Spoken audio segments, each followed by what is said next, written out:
On va étudier la vaporisation de l'eau pure.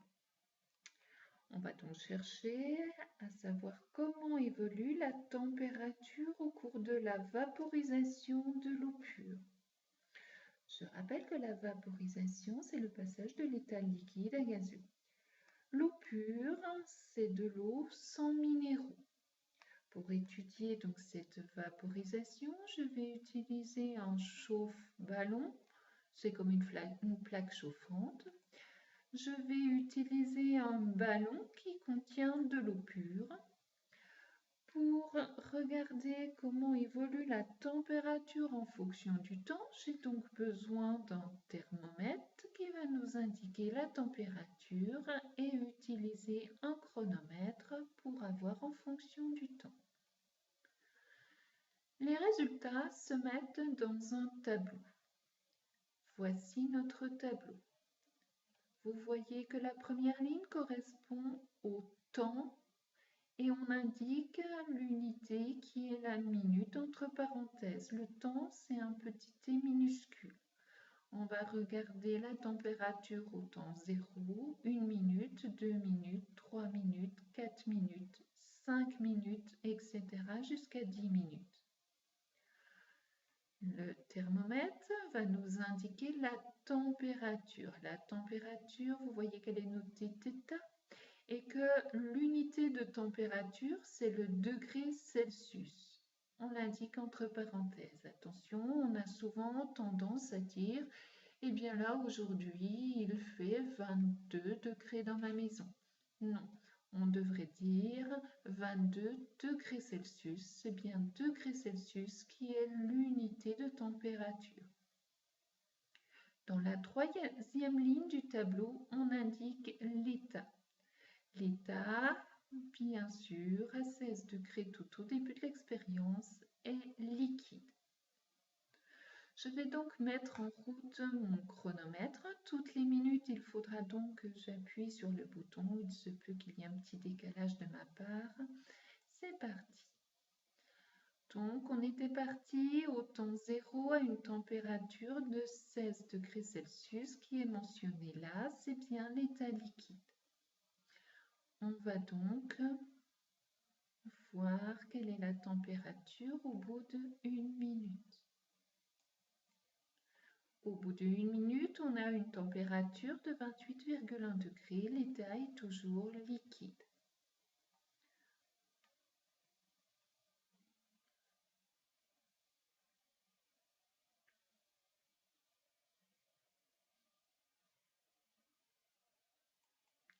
Deux minutes. La température a augmenté, elle est donc passée de 16 à 28 à 40 degrés Celsius. On n'observe toujours rien au fond du ballon, on surveille en même temps. 3 minutes, on dépasse cette fois les 50 degrés. Et là, on peut voir apparaître tout au fond du ballon des toutes petites bulles minuscules. Ces petites bulles, c'est de l'air dissous dans l'eau qui est en train donc de s'échapper. J'ai oublié d'appuyer à 4 minutes, on est aux environs de 66 degrés Celsius. Donc il y a de l'air qui est dissous dans notre eau qui commence à s'échapper. On voit qu'il y en a de plus en plus. Elles sont toujours présentes. 5 minutes, on arrive à 76,5 degrés Celsius. On a toujours notre état qui est liquide. La température augmente toujours.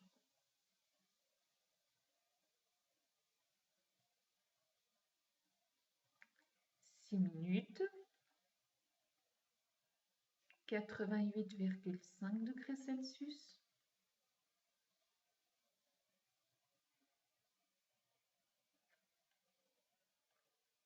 Ces petites bulles sont toujours présentes.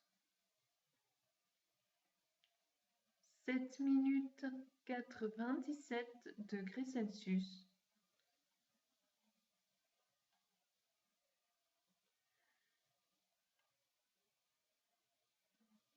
La température, on la voit augmenter constamment. On arrive à 8 minutes. 8 minutes, beaucoup de changements. La température est passée à 100 degrés Celsius, on voit qu'elle n'augmente plus du tout. On voit qu'au fond du ballon, cette fois, nous avons des grosses bulles. C'est donc la vaporisation qui a lieu. On ne voit pas vraiment s'échapper de la vapeur d'eau, mais vous le savez très bien que lorsque vous utilisez une casserole, vous chauffez de l'eau, eh bien, il y a de la vapeur qui apparaît au-dessus de la casserole. On va arriver à 10 minutes. À 10 minutes, on voit que la température est restée à 100 degrés Celsius, qu'elle n'augmente plus du tout. Au niveau de l'état, eh bien, à 100 degrés Celsius, on a vu qu'il y avait toujours l'état liquide dans notre ballon et on a aperçu de la vapeur d'eau, donc un état gazeux en plus. On doit réaliser un graphique. Pour réaliser un graphique, on a besoin de papier millimétré. Si à la maison, vous n'avez pas de papier millimétré, vous devez utiliser du papier petit carreau. Vous n'avez pas le droit d'utiliser du papier gros carreau parce que les gros carreaux ne font pas 1 cm. Alors voilà comment on va procéder. Pour réaliser un graphique, il faut 2 axes. L'axe vertical que vous allez faire, attention, vous allez devoir de temps en temps appuyer sur pause parce que le graphique, vous allez le réaliser en même temps que moi. L'axe vertical, c'est donc la température θ en degrés Celsius. On l'indique au bout de la flèche. Toujours, on indique la grandeur et l'unité entre parenthèses. Sur l'axe horizontal, on va donc indiquer le temps en minutes. C'est la même chose. Au crayon papier à la règle, vous faites un axe horizontal, vous indiquez un petit t pour température et la minute entre parenthèses qui est l'unité. Deuxième étape, on doit graduer les axes. Au niveau du temps, on voit que le temps, il passe de 0, 1, 2, 3, 4, 5 jusqu'à 10 minutes.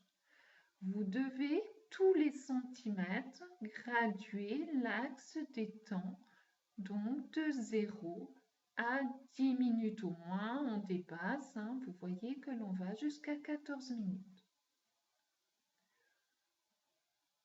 Ensuite, quand on a gradué l'axe des temps, on gradue l'axe des températures. Concernant nos températures, la température passe de 16 degrés Celsius à 100 degrés Celsius. On ne peut pas utiliser 1 cm pour 1 degré Celsius parce qu'il nous faudrait 100 graduation pour arriver jusqu'à 100 degrés Celsius. Donc à la place, on va prendre 1 cm pour 10 degrés Celsius. Donc vous allez graduer aussi l'axe des températures de 0 jusqu'à 100, mais en prenant bien 1 cm pour 10 degrés. Donc 10, 20, 30, 40, 50, 60 jusqu'à 100 degrés. On dépasse un petit peu. Troisième étape. On va placer les points. On voit qu'au temps 0 minute, on a 16 degrés Celsius. Donc au temps 0 minute, j'ai la température de 16. Alors 1 cm c'est 10. 1 cm et demi, ça va être 15, donc 16. Vous voyez que je vais essayer d'être précis. C'est un tout petit peu plus que le 15. Donc, je fais une croix sous forme d'un plus. Au temps 1 minute, j'ai 28 degrés Celsius. Je ne vais pas mettre ce qui est après la virgule. Je ne peux pas être très précis sur mon graphique. Donc, Voilà 20, voilà 30, donc 28, c'est deux petits traits juste en dessous. Pour le temps 2 minutes, j'ai 40, donc à 2, j'arrive à 40. 3, 52. 3, voilà mon 52. À tout moment, vous appuyez sur pause si ça va trop vite. 4, 66. Donc 65, 66. À 5, j'ai 76. Donc 70 étant ici, 75 ici, 76 c'est légèrement plus haut, le petit trait au-dessus. 6 minutes, j'ai 88. Au bout de 6 minutes, 80. Là, j'ai 90, donc 88, c'est à peine en dessous. 7 minutes, j'ai 97. Donc 90, 97. 8, j'ai 100 degrés. 9, j'ai 100 degrés. Et 10, j'ai 100 degrés aussi. Ensuite, on trace. Attention, on doit tracer toujours au crayon de papier à main levée. Ensuite, on s'aperçoit que notre courbe, elle a deux phases. La première, c'est la phase où l'on monte. Donc, on est à l'état liquide. La deuxième, c'est ce qu'on va appeler un palier. Le palier, c'est là où la température reste constante et égale à 100 degrés Celsius. Il nous reste à écrire ensuite un titre.